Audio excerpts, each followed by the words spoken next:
everyone. Hello. Welcome to the Daily Creative Challenge. My name is Andrew Hockrattle, and I will be your host and your guide and your, let's see, Fruited Plains. Why not? We'll pick something else in there. I'm so excited to be here with you today. And I said Fruited Plains because we are going to the USA on our Daily Creative Challenge World Tour.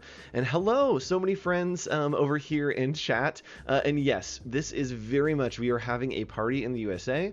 Chat, I'm going to need you to put your hands up because I'm playing your song. So you can go ahead, and the plural platypus is platypuses. Okay, cool, from yesterday, thank you. So let's go ahead and hop in and talk about what this is and why you're here. This is the Daily Creative Challenge. We every day come together at this time, noon Sydney time, to hang out and learn some stuff in Illustrator.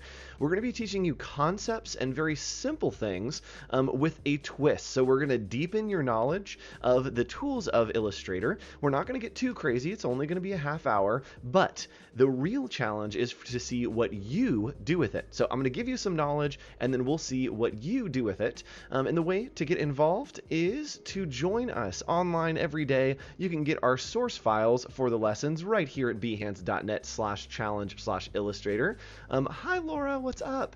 And yes, chat, if we could get either hands up for some Miley Cyrus party in the USA, or if we could get some planes for our world tour, fun. Drop them in chat. So here at behance.net/challenge/illustrator every day, you can come on and see a new challenge. Today is the last day of the week, but we will be back a little bit later next week. I believe our next stop is Egypt. So far, we have visited Paris, Sydney, Melbourne, and of course the USA. Today we're hopping back over to my country. It was nice to visit yours. So thanks so much for having me down there. Let's go ahead and move on and talk about something that's really exciting that is coming up that you can get involved with outside of these daily creative challenges. That's right, Adobe Max coming up October 20th to the 22nd.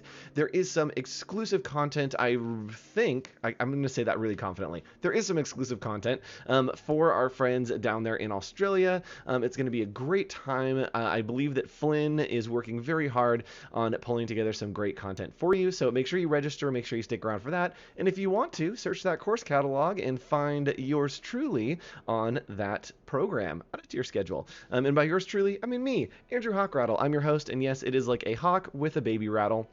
You can follow along right here on social media as well as on Behance. If you go to behance.net/hawk.co, you can very easily follow along, and I will be going live right after this stream to hang out and have some fun. So make sure you're following there, and you'll get a notification about 10 minutes after the stream that we're going to go live. We're going to hang out, we're going to party, and it's going to be a grand old time. So make sure that you tune in for that. All right. Enough talk. Let's hop in and let's learn something. How do we feel about that? Feel good about learning? All right, cool. So let's go ahead and hop in. Oh no, I forgot something. Oh, I have to talk more. I'm sorry. We need you to go right here, bit.ly/AI Discord. That is worth talking about because it is our thriving community of creatives who is taking this challenge along with you. If you're doing any of the daily creative challenges, you can pop over here, bit.ly/AI Discord, and you can join our Discord community. Over there, people are posting their daily creative challenges from today, from yesterday, some friends with koalas. We've got the Sydney Opera House, another koala, and I think there was a quokka here. There we go. There's the quokka. This is one of my favorite animals in existence. So thanks so much for building these out of simple shapes. This is one of our last challenges. So if you haven't joined us, this is where the challenges go. You're going to do the challenge that's assigned, and then you will post it right here at bit.ly/AI Discord. And with that said, now it's time to hop into our lesson and learn a little bit about the line tools and how we can leverage them both to work more efficiently and to work more precisely. So let's go ahead and hop over on our world tour to our next destination, the US of A.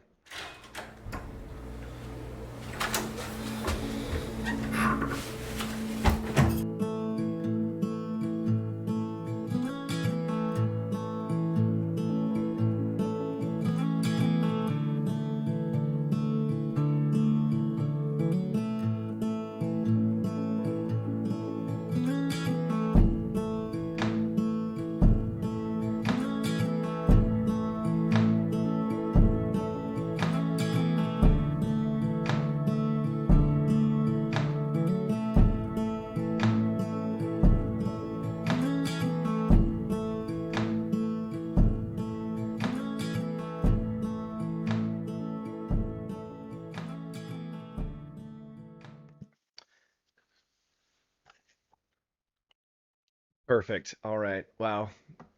You all look beautiful. Oh gosh, that's such a bad joke.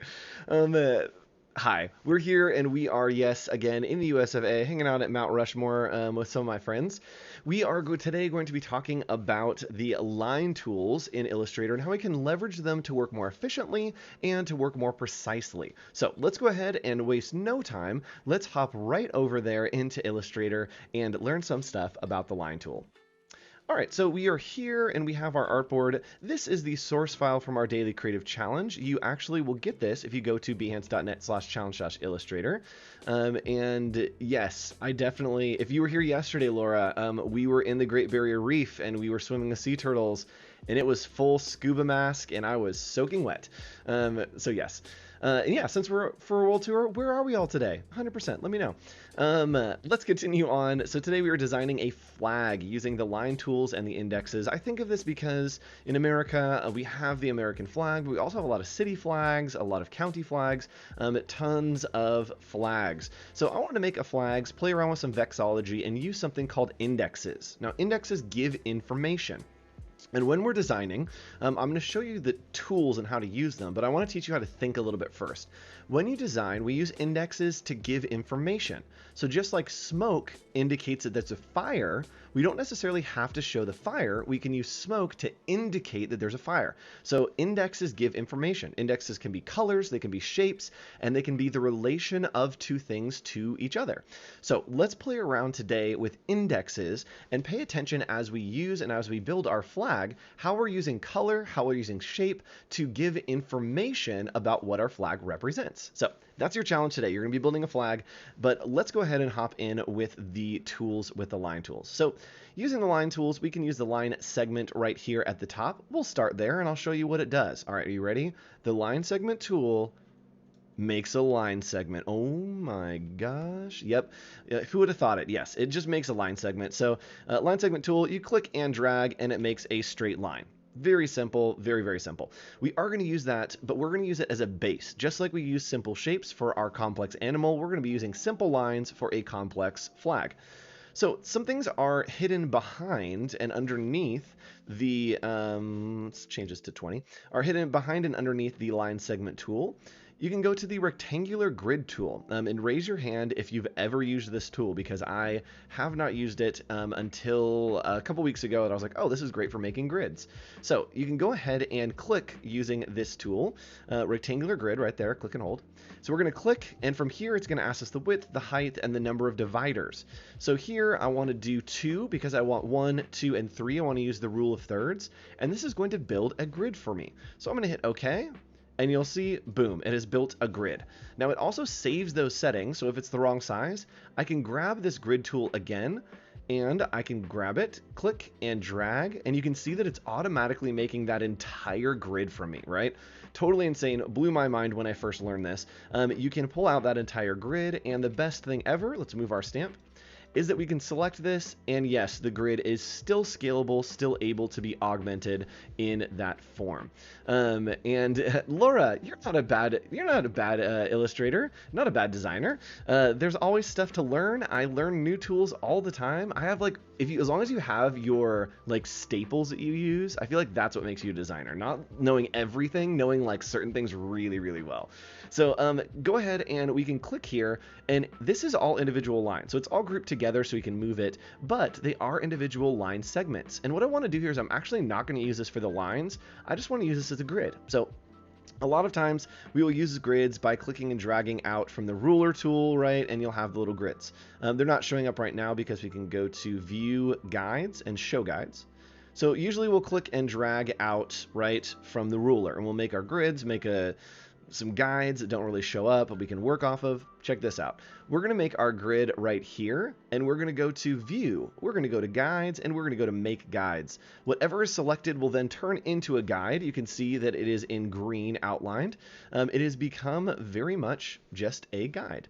Super fun. So we're going to use this to kind of map out where our flag goes. This actually doesn't have enough. I actually want to do 3 by 3. Let's go ahead and do that real quick. There we go. And now we have a 3 by 3. We can align it and pull it over. And again, the hotkey for that is just Command and 5. So Control or Command and 5. So from here, we're going to start building out our flag. The first thing I'm going to do, of course, is I'm going to block out this top left. It feels like this is something that I see a lot of flags do, so we're just going to block this out and leave it right there. Now let's start working. Yeah, Laura, mind blown.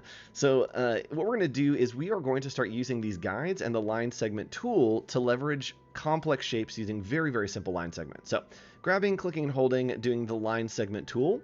We're going to click and drag. So whenever I think of the USA, right, I think of from the mountains to the prairies to the oceans, white with foam. So we're going to start with the prairies and then build the mountains and then build the oceans, right?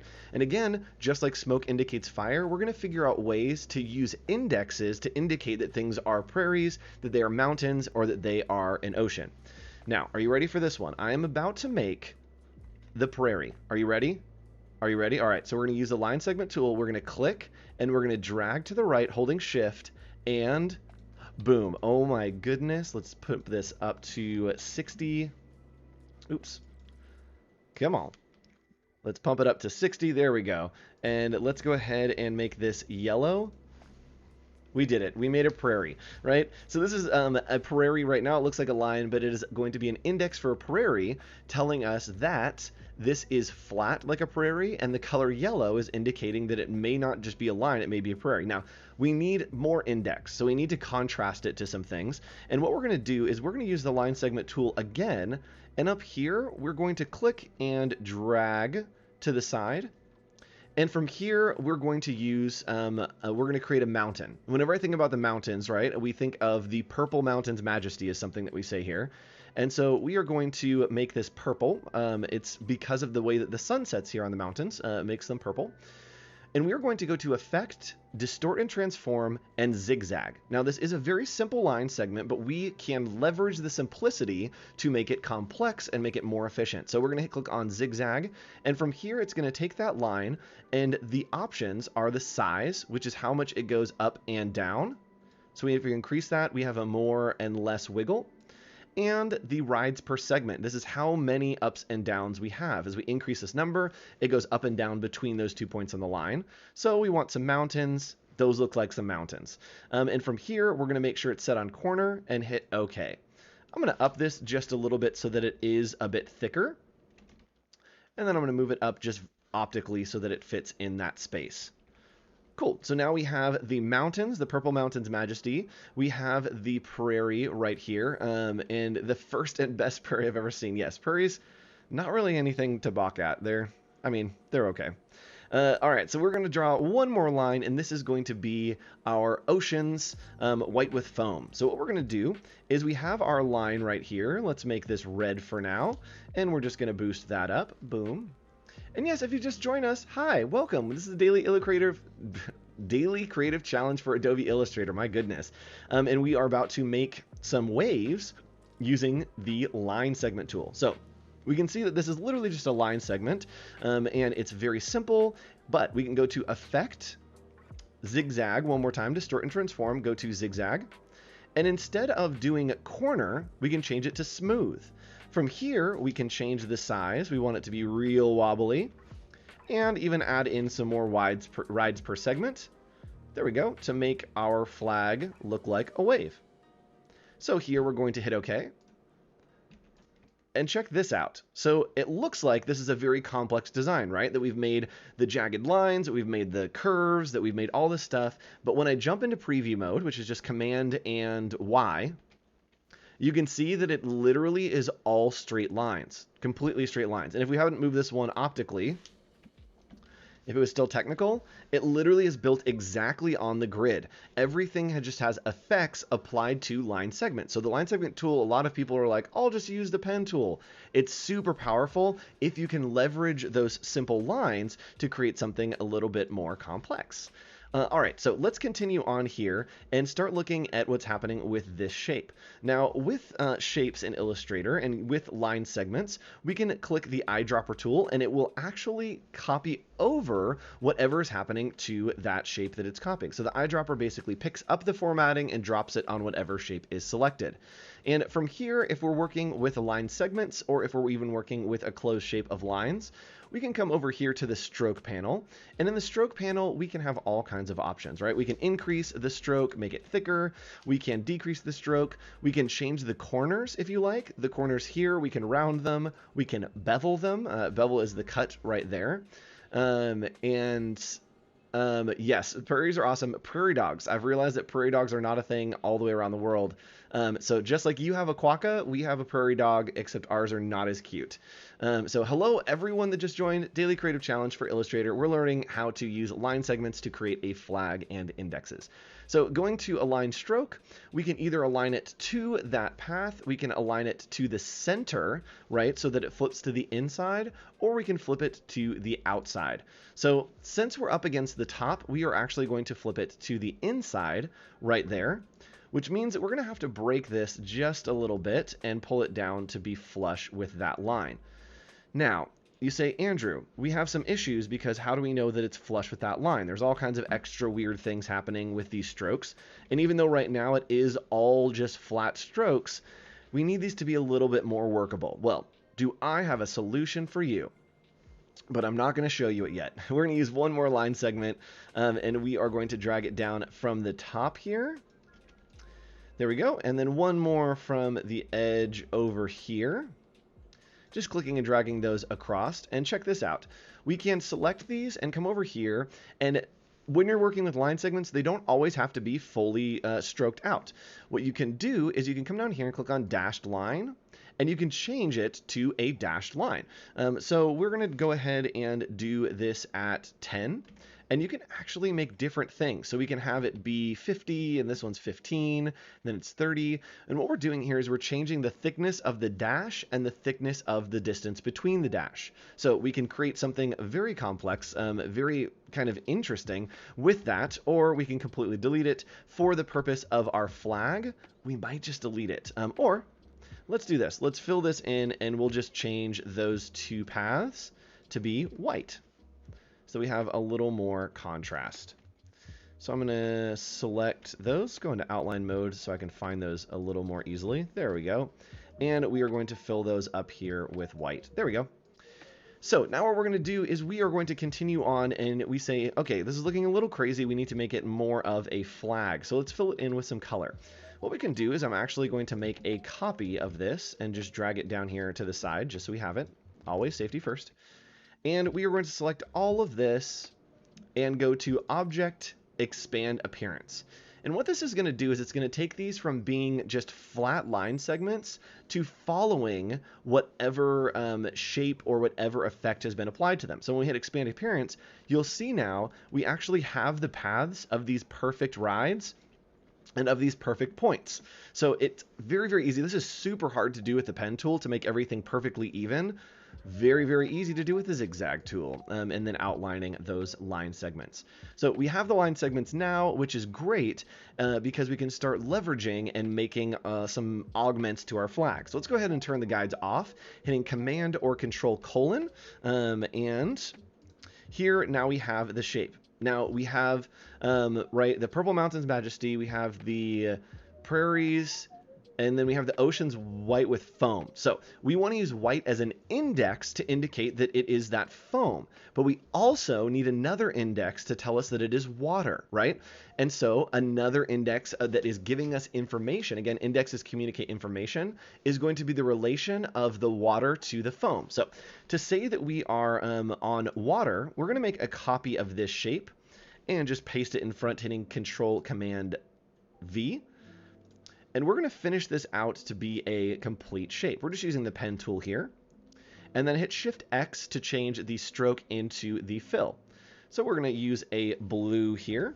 And we're going to fill this with a blue. I'll send that to the back. And we do the same thing. Because this is a path now, we can leverage it to fill in backgrounds, to use it on different shapes, and to really make it look like it is a part of the scene. So here we're going to do a little bit of a lighter blue. There we go. And we'll send that to the back. And because they are white with foam, we will make this now, this path here that is red, change it to white. So there we go. We got part of a flag going. We have the oceans at the bottom. The blue is an index, the white is an index, and the curve is an index, telling us, hey, the curve might be a wave because the water is blue, and the foam might be broken on the wave because foam is white. So all of those things are giving us information. From up here, we have the Purple Mountain's Majesty. The Purple Mountain's Majesty. I'm going to pull this over here, and then again, we're going to do the same thing. We are going to copy and paste that in front, and then I'm going to grab the pen tool and just complete this out. Hit Shift X to switch between the stroke and fill on that. And the same thing here, copy and paste. And we will do the stroke and fill. Also, if you're watching this on YouTube, hi, thanks for watching, but you're in the wrong place. We actually are streaming this on Behance, so go over to Behance, behance.net/live. That's the place to be, and that's the place that all the cool kids are hanging out. So there we go, having some consistency within our flag. Let's stretch this out a little bit so that we have some room there. And our prairie has gotten a little bit lost, so let's go ahead and bump this stroke up on there. And the great thing is, once the shapes are expanded and we have the line segments that have the strokes on them, we can go in again and go to Object, Expand, and it is going to take that stroke and that line segment and turn it into a shape. So now we have a full rectangular shape that we can pull this down and line up perfectly to make our flag. From here, we maybe want to change this to a orange color to represent the sunsets. So we'll change this over to an orange. Why not? So now we have the prairies right here. And maybe these represent, I don't know, the interconnectedness of all of us here in America, the melting pot of the world, the diversity that we have. So this is how you can use indexes that indicate information to create a flag of your own. You can use it to represent your country, to represent yourself, to represent really whatever you want. Just play around with the line segments and then adding effects like zigzag or even roughen if you want to try that to make something totally crazy. And yes, if you are posting on Behance, you can post on Behance with this project using hashtag AI Daily Challenge. And as always, I'd love for you to take the challenge, create your own flag, and post right here at bit.ly/AI challenge.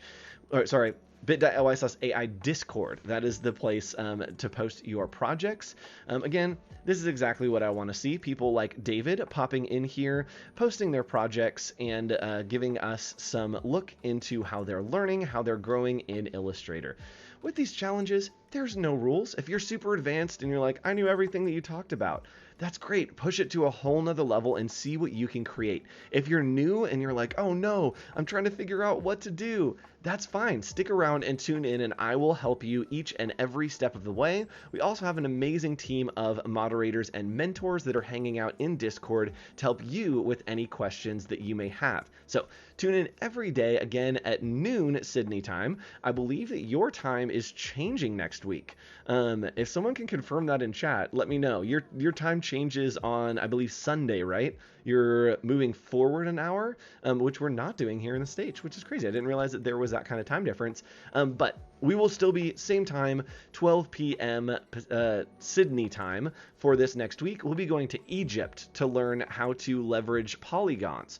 We will be going to Brazil to learn how to use the color tools in both Adobe Color and Adobe Illustrator. We'll be heading to New York to show you how to make some glowing marquee light bulbs. And then I believe that we're finishing in another location that I've completely forgot that we're going. So who knows where we're going to end up. It's going to be a very fun time on our Illustrator World Tour. Stay tuned. And again, I'm going live in about 15 minutes right over here at behance.net/hawk.co to give you feedback, to hang out, answer any questions you have, or just chill. So if you got nothing else to do, come hang out with me. And I will see you all next time on our next Daily Creative Challenge. Bye.